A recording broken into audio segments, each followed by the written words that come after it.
Ano ba? Bawal sa'yo yan. I just need a drink. Kailangan ko lang. Sir Nan, alam ko namang malapit na malapit sa'yo si Karen. Pero hindi ba't meron kang prinsipyo kung sino may kasalanan, dapat managot? I know, pero si Karen to eh. At isa pa, hindi naman talaga siya nagnakaw. Oo nga. Pero kahit pa paano, kasalanan din niya eh.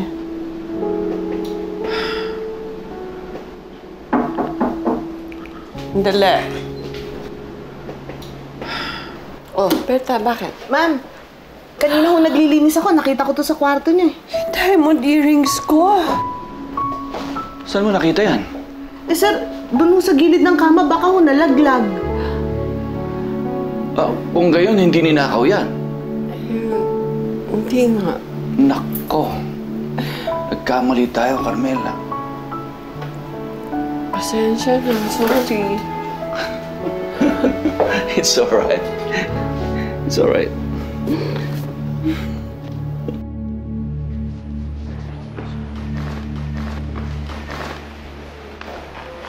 Karen, kailangan niyo ba talagang umalis?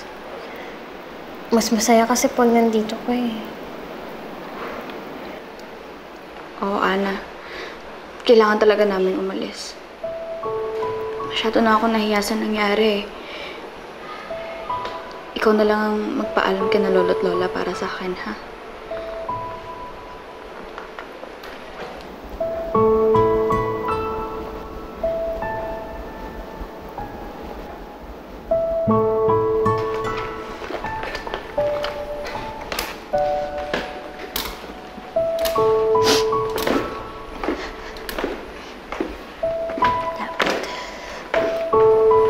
Wala ka alis. Hindi kayo alis. Lo? Karen, pasensya na ha. Hindi naman nawawala yung hikaw ko eh. Na nalaglag sa ilalim ng kama, nahanap ni Berta. Yes! Walang nakawan na ganap? Ay! Ibig sabihin po ba niyan, pwede pa rin po magstay dito sila Karen? Oo. Pero I want to make it clear na hindi pa rin tama na nagpapapasok kayo ng tao na hindi namin alam. Pasensya na po talaga. Hindi na po yun mauulit. Kung sakasakaling maulit po madamay ulit si Karen, pinapangako ko po sa inyo, magpapakamatay po ako. Susie, hindi na kailangan umabot sa ganon. A simple apology is good enough for me. Ay, ma'am, sir, sorry ho. Lo?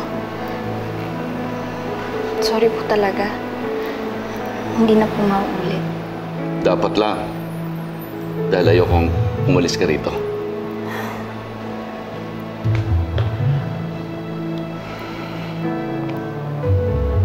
Sige na. Ibalik nyo na yung gamit nyo sa itaas. Tulungan ko na kayo.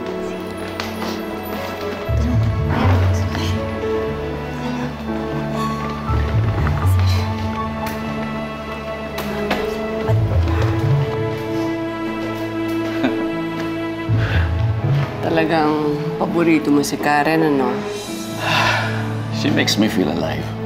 Gaya ng ginagawa sa akin ni Maggie noon. Halata namang giliw na giliw ka sa kanya eh. Pero sir, not too much.